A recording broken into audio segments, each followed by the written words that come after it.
Hello hi नमस्ते। मैं मधु आप सभी का स्वागत करती हूँ मेरे चैनल पर। आज एक और प्यारी सी कहानी लेकर आई हूँ, तो चलिए शुरू करते हैं। प्रेमा और सुबोध की एक ही बेटी थी, पूर्वी।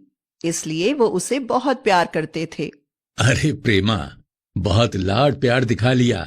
अब पूर्वी को कुछ घर के काम सिखाओ। उसके ससुराल जाने की उम्र हो गई है।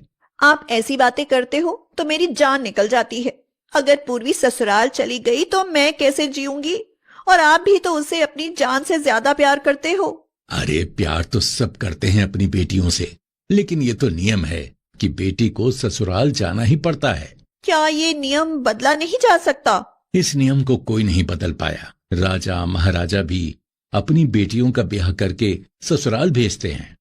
आप पूर्वी के लिए ऐसा लड़का क्यों नहीं ढूंढते जो पूर्वी से शादी करके यहीं रहे, हमारे पास? हाजी, ऐसा लड़का कहाँ मिलेगा? आजकल के बच्चे तो वैसे ही बहुत स्वाभिमानी होते हैं। पैसा सारे स्वाभिमान को दबा देता है। हमारे बाद हमारी सारी जायदाद के मालिक हमारी बेटी और जमाई ही तो होंगे। पूर्वी उनकी बातें सुन रही थी। वह उनके पास आकर रोते हुए बोली, हाँ पापा, मुझे आप दोनों को छोड़कर कहीं नहीं जाना। कुछ दिनों बाद पूर्वी की मुलाकात कॉलेज में रणवीर से हुई। दोनों में दोस्ती हुई और धीरे धीरे दोनों में प्यार हो गया। रणवीर पूर्वी से बोला, पूर्वी, मैं तुम्हारे जितना अमीर तो नहीं हूँ, लेकिन मैं तुमसे शादी करना चाहता हूँ। रणवीर, मेरे मम्मी पापा की मैं इकलौती बेटी हूँ। मेरे अलावा उनका कोई नहीं है। क्या शादी के बाद तुम मेरे साथ मेरे घर में रह सकते हो? मेरा भी भैया और भाभी के अलावा कोई नहीं है, लेकिन उन्होंने ही मेरी परवरिश की, मुझे पढ़ाया लिखाया। मैं उन्हें छोड़कर कैसे जा सकता हूँ? कुछ दिनों बाद पूर्वी और रणवीर की शादी हो गई। प्रेमा और सुबोध ने कहा, क्या तुम हमसे दूर रह पाओगी पूर्वी? पापा, कुछ दिन तो ससुराल में रहना ही पड़ेगा। फिर मैं रणवीर के साथ यहीं रहूंगी, अपने इसी घर में। ससुराल जाकर पूर्वी ने कहा, रणवीर, 2 कमरों के इस घर में 2 परिवार कैसे रहेंगे? चलो मेरे घर चलो। इतना बड़ा घर है वहाँ। यहाँ मेरा दम घुटता है। पूर्वी, मैंने तो तुम्हें अपने हालात पहले ही बता दिए थे। एक बार पूर्वी ने अपने पापा से बेहोश होने का नाटक करने के लिए कहा, पापा, आप बेहोश हो जाना। इसी बहाने में रणवीर को यहाँ लेकर आ जाऊंगी और उसे यहाँ रहने के लिए कहूंगी। प्रेमा ने रणवीर को फोन करके कहा, प्लीज रणवीर, पूर्वी को लेकर जल्दी आ जाओ। तुम्हारे पापा बेहोश हो गए हैं। क्या? आप बिल्कुल चिंता मत करो, मैं अभी आता हूँ। पापा, क्या हुआ आपको? आप ठीक तो है ना? अगर आपको कुछ हो गया तो मैं तो मर ही जाऊंगी। हाँ, अब मैं ठीक हूँ। मैं चाहता हूँ कि अब तुम दोनों यहीं रहो और हमारा ख्याल रखो। हाँ बेटा, कम से कम मुसीबत के समय कोई साथ तो रहेगा।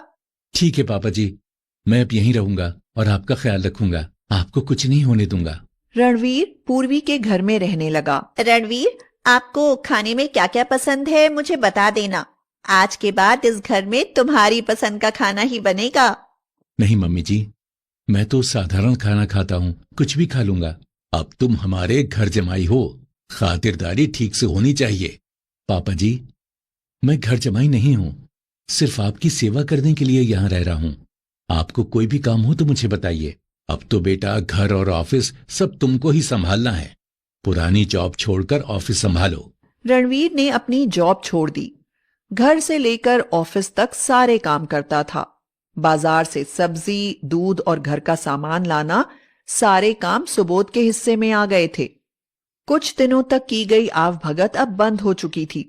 अब पकवान नहीं, कई बार खिचड़ी ही परोस दी जाती थी। पूर्वी पूरे दिन सिनेमा और पार्टियों में व्यस्त रहने लगी और रणवीर घर और ऑफिस के काम में।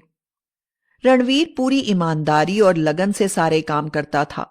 जितना भी कमाता, सारा पैसा सुबोध के हाथों में सौंप देता था। पूर्वी, मुझे 10,000 रुपए की जरूरत है। लेकिन तुम्हें इतने पैसे की क्या जरूरत है? भैया की आंखों का ऑपरेशन हुआ है, घर में दिक्कत चल रही है और जतिन का दाखिला भी होना है। प्रेमा ने उनकी बातें सुनकर कहा, उनकी कमाई कहाँ जाती है? मम्मी जी, उन्होंने मुझे पाला पोसा, पढ़ाया लिखाया। उन्होंने मेरे लिए इतना किया तो थोड़ा तो मैं भी कर ही सकता हूं ना। मैंने अपनी जॉब भी छोड़ दी 2 साल से आपसे कोई पैसा नहीं लिया। मैं कहीं और काम करता तो आपसे मांगने की जरूरत नहीं पड़ती। और जो इतने दिनों से हम तुम्हें खिला पिला रहे हैं वो क्या? एसी में रहते हो, अच्छा खाते हो, अच्छा पहनते हो, उसमें भी पैसा खर्च होता है। तुम्हारी मम्मी ठीक कह रही है बेटा। पापा जी, मैंने तो आपका ख्याल रखने के लिए अपना घर, परिवार और नौकरी तक छोड़ दी, और आप भी ये कह रहे हैं? रणवीर, बदले में इन्होंने तुम्हें ऐशो आराम भी तो दिया है। क्या भैया भाभी के लिए ही कमाते रहोगे? कुत्तों को घी हजम नहीं होता, तुम वही रहने लायक थे।